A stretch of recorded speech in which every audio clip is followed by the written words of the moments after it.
before the presentation of our last award, I would like to welcome President Patrick White to make a few remarks.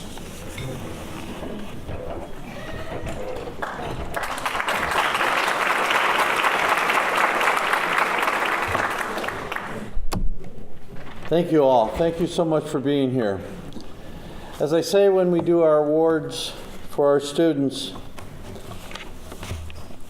these nights are incredibly inefficient.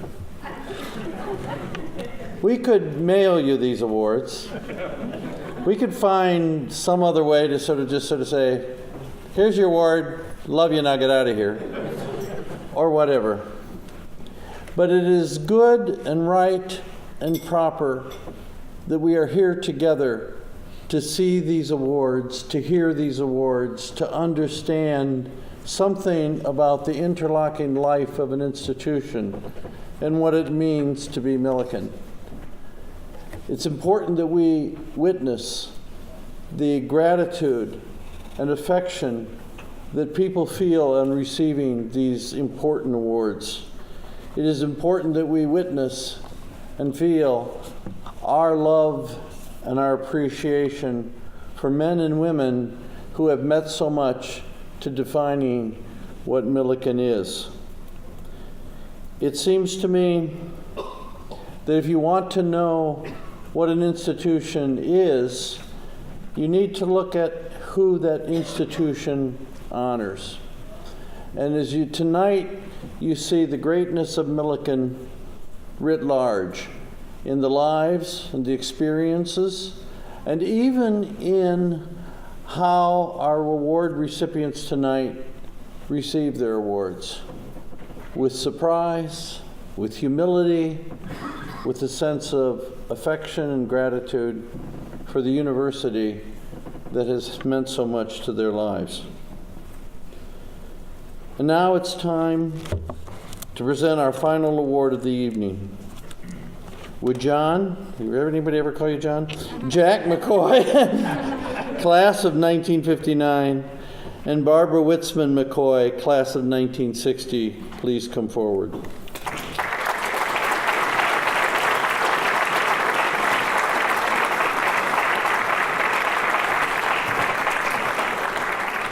Jack and Barb McCoy are co-recipients of the 2017 Alumnus of the Year Award.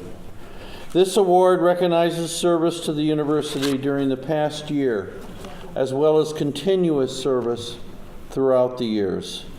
The Alumnus of the Year Award is the highest alumni honor presented by Millikin University. The McCoys are very deserving of this prestigious award, and here are just a few highlights of their commitment, service, loyalty to Millikin, and their love for Millikin. Like our Young Alumnus Award co-recipients, the McCoys also met at Millikin as Millikin students, but they have been married a few years longer than the Goldfarbs. Jack and Barb celebrated their 56th anniversary last June.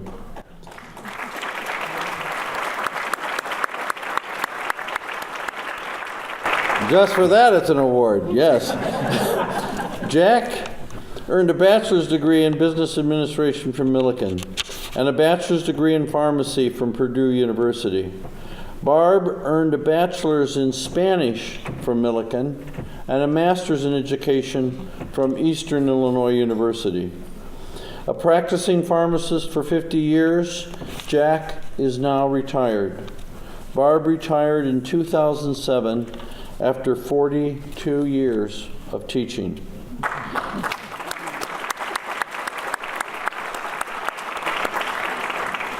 It's very easy to see why Jack and Barb received MU's Alumni Loyalty Award in 2007. Jack served a 3-year term on the Alumni Association Board, where he was both first and second vice president, and he has been a dedicated phone-a-thon caller for the Millikin Fund. Barb serves as a class agent fundraiser for the class of 1960. They have faithfully supported the annual fund, 2 capital campaigns, and the Sigma Alpha Epsilon Endowment for Excellence. Their generous contributions have also helped fund improvements and renovations to Staley Library, Schilling Hall, Perkinson Music Center, and Albert Taylor Theater. Barb and Jack are also members of the Millikin Associates, the Investors Society, and the College of Fine Arts Patrons Society. The McCoys are members of the Big Blue Club, and Jack was a member of the Quarterback Club for 50 years. They also regularly contribute to the Best Seat in the House program, naming more than 60 seats in Griswold Physical Education Center in honor of alumni, coaches, and friends who have been influential in Millikin athletics, particularly basketball. In 2015, Jack expanded the program to create the Best Seat in the House, the President's Box, at Frank M. Lindsay Field, honoring nearly 100 alumni, coaches, and friends who have been influential in Millikin football. To date, Jack and Barb have established 23 scholarships at Millikin.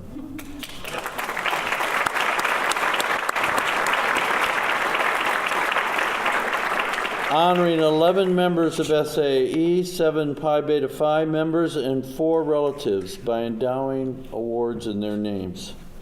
The couple has also established numerous scholarships at St. Teresa High School, Richland Community College, and at Purdue University, where, as I mentioned, Jack earned his pharmacy degree. The McCoys are actively involved in several Decatur area organizations, including Northwest Baseball and Softball, Knights of Columbus, Elks USA, and the Moose Lodge. Jack has also served as president of the Early Bird Kiwanis and is a member of the foundation board for St. Teresa High School. He has been a Scoutmaster and a Cub Master for Boy Scout troops and Cub Scout packs, and is a member of the Boy Scouts of America Lincoln Trails Council Executive Board.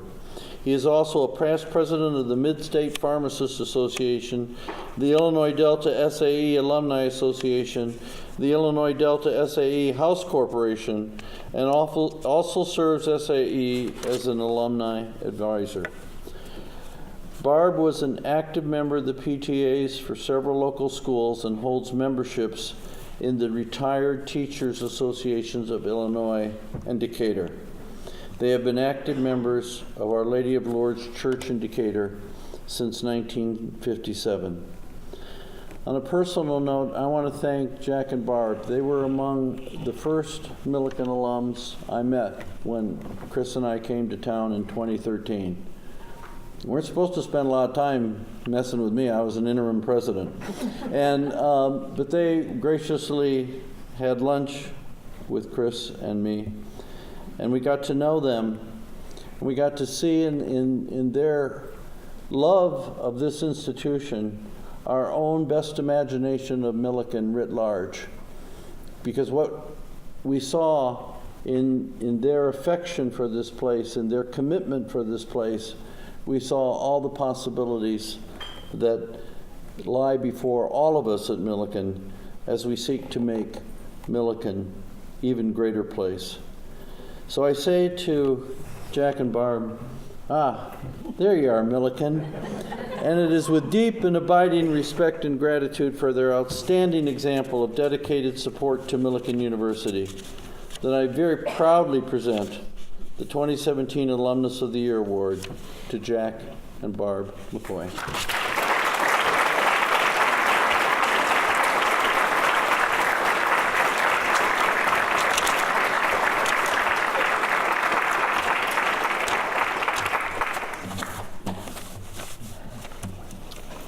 Gee, now if my eyes will read what I have printed here, I'll have it made. We would like to thank the Alumni Association, the Board of Trustees, and Dr. Pat White for this great honor for nominating us, both Barbara and myself. We are quite humbled and very appreciative of the support in making this happen. We also wanted to thank family, alumni, and friends who are here with us tonight to celebrate this award. It goes without saying that we owe many thanks to the great alumni staff, both present and past. In May of '55, I graduated from St. Teresa High School. I had no idea what I wanted to do. I stumbled on, became a butcher apprentice, and then moved on to become a carpenter's apprentice, putting up houses in South Shores. In the fall of '55, two of the classmates from St. T pledged SAE, and I decided I'd go out there on a Saturday and help them paint the dining room so we would get through with the pledge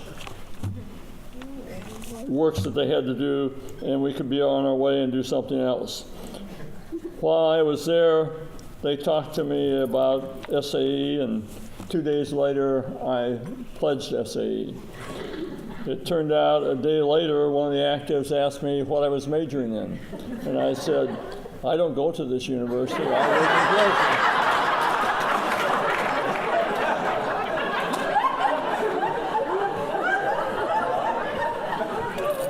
They had a quick meeting of about 5 seconds and asked me for my pledge pin back. A couple days later, Bill Fairbanks and SAE came up to me and said, well, wouldn't you like to go to Millikin? I think you should. And I sort of said, well, I guess, maybe, yes. We went over to Mr. Gray's office of admissions and talked to him, and he arranged the papers, and suddenly I was enrolled, about a week late. But as it started out, I had to go home and get some money to put my first down payment. I went home and got 150-cent Ben Franklin pieces and brought my $50 back. For the second payment, I wrote a check on the Citizens National Bank. 2 days later, it turned out that Mr. Gray was hunting me. So I stopped by his office and he said, we have problems. And I said, what? And he said, the check bounced. And I said, well, the problem is they don't know how to do it. The money's in the savings account, just have them transfer it. And he immediately said, you know, I think you need to talk to Dean Smith and take some business courses. I never did tell Dean Smith this story because I knew he would not be friends with Mr. Gray anymore. As it turned out, in the fall of '56, or actually in the spring of '56, I saw a gentleman, Delta Sig, by the name of Dick Quisenberry, run the 440 rather, and I suddenly discovered if I was going to go out for track in the future, I better run the 880 in the mile. There's no way could I do that. In the fall of '56, on 3 different occasions, I saw this attractive young lady. Each time she was always with a different man. In the spring of '57, while I was out for track, and I was fixed up with a blind date, and it turned out, oh, this is the girl from '56 that I kept seeing. Picking a girl is like picking a flower. You only want to pick the very best. 60 years later, and we are still dating. We are still talking to each other, and I guess you could say we are perhaps best friends. In '59, I headed to Purdue, and in '60, Barb headed to the U of I. In '61, we were married. Our daughters who are here with us tonight, Kathy, a teacher, and Kim, a pharmacist, both were quite involved in music in high school at Stephen Decatur High School, now closed. Both, and at different times, were involved in being on the all-state orchestra. Kathy at the U of I played the clarinet. She was first clarinetist for 5 different orchestras, and even though she was challenged many times, no one was able to displace her. Kim, going to Purdue, was in the All-American Purdue Marching Band. This fall, as Barbara and I were sitting in the dean's skybox, we were discussing campus life. He mentioned that over 1/3 of the students on campus were Greek, As I was watching the marching band from on high, it was like watching Kim back in the 90s. I was extremely proud. I mentioned to the dean, though, like football, like basketball, like baseball, and like track, we needed to put numbers on those band players. I never could tell which one was Kim when she was there. Our son John, an ex-Marine, works for Homeland Security. He's the number 2 person. Our son Mike works with the systems on the ships at sea for the Navy.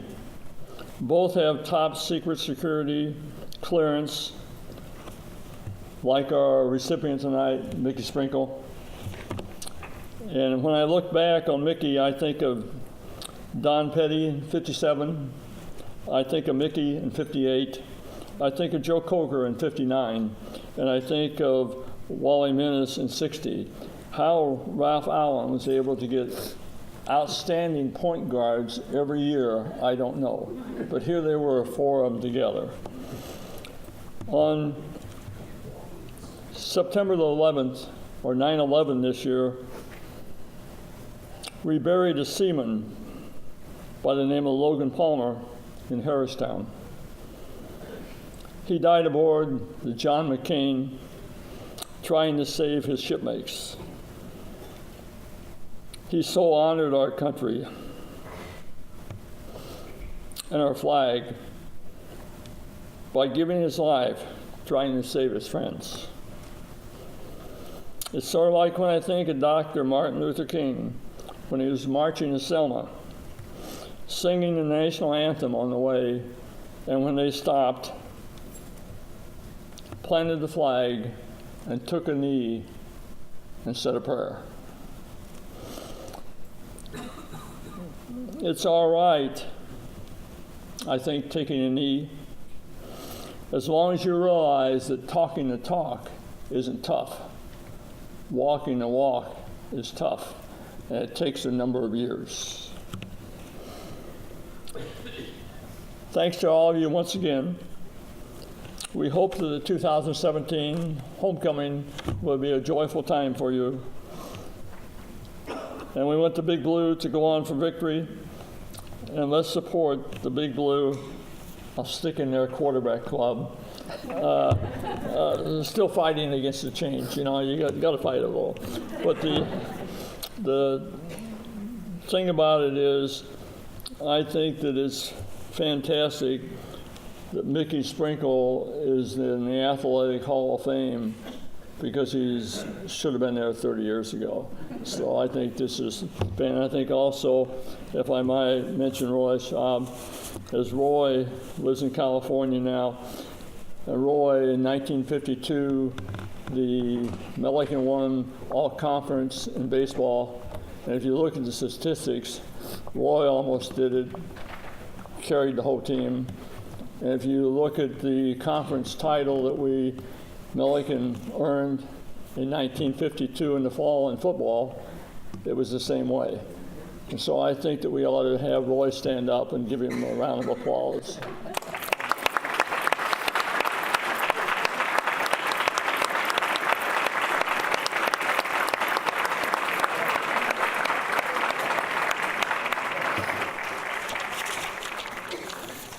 Thank you very much.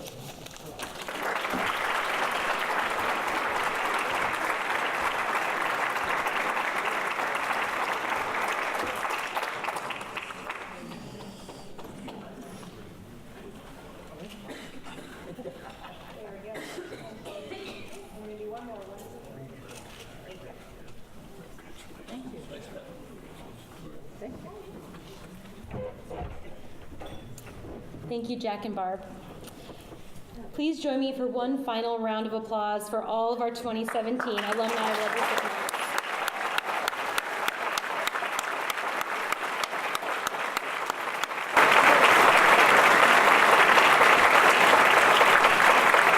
The individual individuals that we celebrate tonight are models for giving their time, treasure, and talents back to Millikin and the community. And we hope you will join them in supporting the good works of this university and paying it forward so that future generations can realize their dreams of a Millikin education. At this time, I'd like to remind all of our award winners to proceed to the area at my right immediately following so we can take some individual and group pictures, so families and friends are welcome. To all of you here tonight, thanks for joining us back on campus in this beautiful new space. It's a special thanks to those who nominated tonight's outstanding honorees. Each year, our Alumni Association Board and our Athletic Hall of Fame committees are so impressed to read about the accomplishments of our alumni who are nominated for these awards, but we wouldn't be aware of those without your input, so thank you for sharing your nominations and information. Please keep them coming. Lastly, a quick reminder that award recipients and Athletic Hall of Fame inductees will be recognized on the big screen during tomorrow's 6 p.m. football game. So come out and support the Big Blue. And be sure to sample some of the other activities being offered during this homecoming weekend, including the Big Blue Blue to Broadway Cabaret featuring LaVon Fisher-Wilson. So thank you for joining us tonight and have a wonderful homecoming. Good night.